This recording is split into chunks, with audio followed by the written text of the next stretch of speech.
Hello students of class 9 myself Saba Shaukat. और बेटा अभी क्योंकि हिंदी मीडियम का कोर्स पूरा नहीं हुआ है, उनकी क्लासेस थोड़ी लेट स्टार्ट हुई थी, जिसकी वजह से उन्हें एवापोरेशन और लेटेंट हीट का जो चैप्टर है वो अभी कराना पड़ रहा है, उनके टॉपिक्स। तो आप लोगों को मैं आज रीजनिंग क्वेश्चन आंसर्स बता रही हूँ और उनको मैंने एवापोरेशन का टॉपिक दिया हुआ है। तो देख लीजिए कि बहुत इंपॉर्टेंट क्वेश्चन आंसर्स हैं जो आपकी एक्सरसाइज में आते हैं, आपके एग्ज़ाम्स में ये क्वेश्चन ज़रूर आते हैं। फर्स्ट है, naphthalene balls disappear with time without leaving any solid. जो नेफ्थलीन बॉल्स होती हैं वो डिसअपियर हो जाती हैं, गायब हो जाती हैं विदाउट लिविंग एनी सॉलिड, यानी कि जब हम उन्हें रख देते हैं, जैसे कि सर्दियों में हम लोग रख देते हैं कपड़ों में और उसके बाद हम लोग देखते हैं तो वो डिसअपियर हो जाती हैं। ठीक है, तो उसका रीज़न क्या होता है, क्योंकि इसका रीज़न क्या है, सब्लिमेशन प्रोसेस, जो मैं आप लोगों को बता चुकी हूँ, in which solid directly changes into gas, जिसमें जो सॉलिड है वो डायरेक्टली गैस में चेंज होकर के उड़ जाता है। तो नेफ्थलीन बॉल्स जो होती हैं, ये नेफ्थलीन बॉल्स क्या होती हैं, कपूर जिस तरह से आप देख सकते हैं कि जिसको आप रख देते हैं वो उड़ जाता है, उसी तरह से नेफ्थलीन बॉल्स होती हैं कि सब्लिमेशन प्रोसेस के थ्रू वो सॉलिड से डायरेक्टली गैस में चेंज हो जाती हैं और इसलिए वो डिसअपियर हो जाती हैं।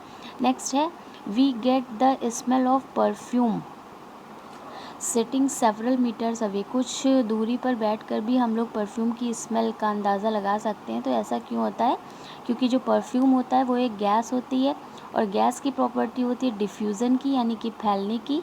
सो because of the property of diffusion we can get the smell of perfume sitting several metres away. Next है, water at room temperature is liquid.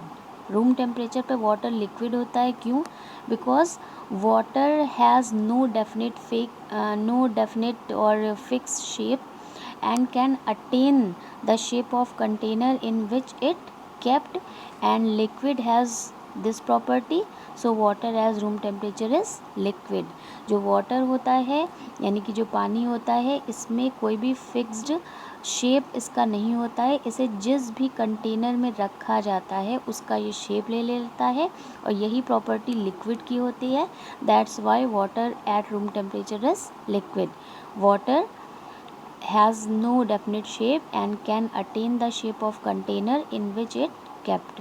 Next है, an iron almirah is solid at room temperature. Same as it is हम लोग करेंगे।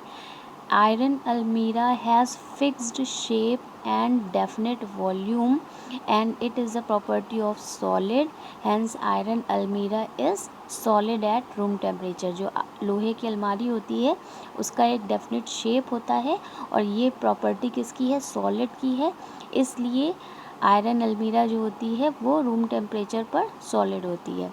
Clothes dry slowly in rainy day. Rainy day में जो कपड़े होते हैं वो आसानी से नहीं सूखते हैं, यानी कि जल्दी नहीं सूखते, धीरे धीरे सूखते हैं। क्यों, क्योंकि रेनी डे में ह्यूमिडिटी बढ़ जाती है, नमी यानी कि आर्द्रता बढ़ जाती है, जिसकी वजह से कपड़े देर से सूखते हैं। ठीक है, इन रेनी डेज ह्यूमिडिटी इंक्रीजेज, दस एवेपोरेशन डिक्रीजेज। एवेपोरेशन डिक्रीज कर जाएगा जिसकी वजह से कपड़े देर से सूखेंगे।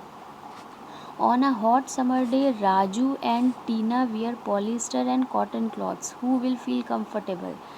हॉट समर डे, गर्मियों में राजू ने पॉलिस्टर के कपड़े पहने हैं और टीना ने कॉटन के क्लॉथ्स पहने हैं। कौन कंफर्टेबल फील करेगा, टीना कंफर्टेबल करेगी। क्यों कंफर्टेबल फील करेंगी, बिकॉज जब व्हेन वी स्वेयर, जब हमें पसीना आता है, ठीक है, this swear is absorb by cotton clothes. ये स्वेयर क्या होगा, कॉटन क्लॉथ्स उसे एब्जॉर्ब कर लेगा। जब कॉटन क्लॉथ्स उसे एब्जॉर्ब कर लेगा तो क्या हो जाएगा कि आपके कपड़े, जो कॉटन का क्लॉथ है वो गीला हो जाएगा। जब वो गीला हो जाएगा तो इवेपोरेशन क्या होता है कि जब भी लिक्विड टेम्परेचर या एटमॉस्फेयर के कांटेक्ट में आता है तो वो गैस बन के उड़ने लगता है, तो इवेपोरेशन होगा।